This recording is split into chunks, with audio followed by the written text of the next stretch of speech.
अस्सलाम वालेकुम friends, welcome back तो टॉप स्मार्टीज ड्रामा सीरियल रंग दे नुदरत दुआ को यही समझा रही है कि अम्मा कहती थी हमेशा उस इंसान के पास जाओ या उस इंसान को चुनो जो तुमसे मोहब्बत करता है, ना कि उससे जिससे तुम मोहब्बत करती हो।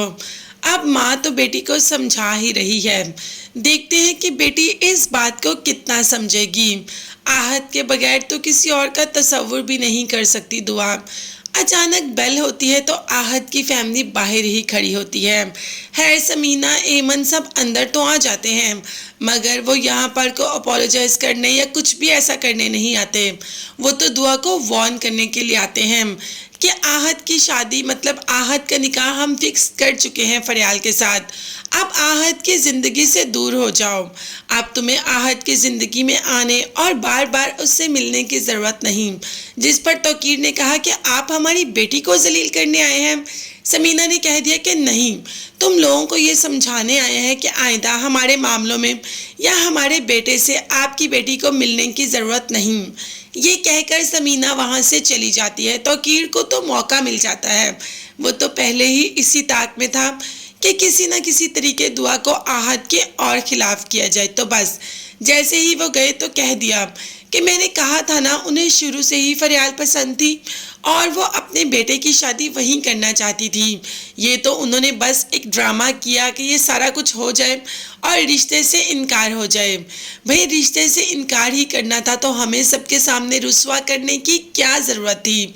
ये बात वैसे तौकीर थोड़ी बहुत सही कर रहा था, लेकिन सब में कसूर तो तौकीर का ही था। ये सब किया तो तौकीर ने, इस बात का अभी किसी को पता नहीं चल पाया। आहत को इस बात की भनक पड़ चुकी है कि वो उस दिन जो कुछ भी हुआ किसने किया, इसीलिए तो सीधा आजर के पास आ जाता है और एक पिक्चर दिखाता है कि इस आदमी को मैंने आपकी गाड़ी में देखा और ये वो आदमी था जो हमारे घर रात को आया था और जिसने हमें कैद किया था, बाहर नहीं निकलने दे रहा था।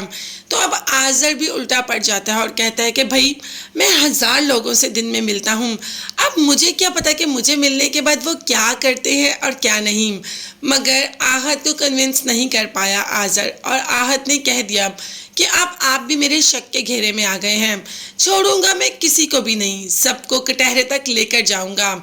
जैसे ही ये बात तौकीर ने की आजर ने, तो तौकीर ने तो कह दिया वैसे उस दिन हमसे एक गलती हो गई, हमें इनको जिंदा छोड़ना ही नहीं चाहिए था, हमें इनको वहीं पर मरवा देना चाहिए था ताकि ना ये हमारे रास्ते में आते और ना ही कोई रुकावट बनती। अब आहत क्या करेगा, वो ये सारे सबूत लेकर पुलिस स्टेशन ज़रूर जाएगा, मगर उससे पहले ही हमें उसका काम तमाम करना पड़ेगा। आप देखते हैं कि तौकीर और आजर किस हद तक जाते हैं। तब तक सब्सक्राइब कीजिए।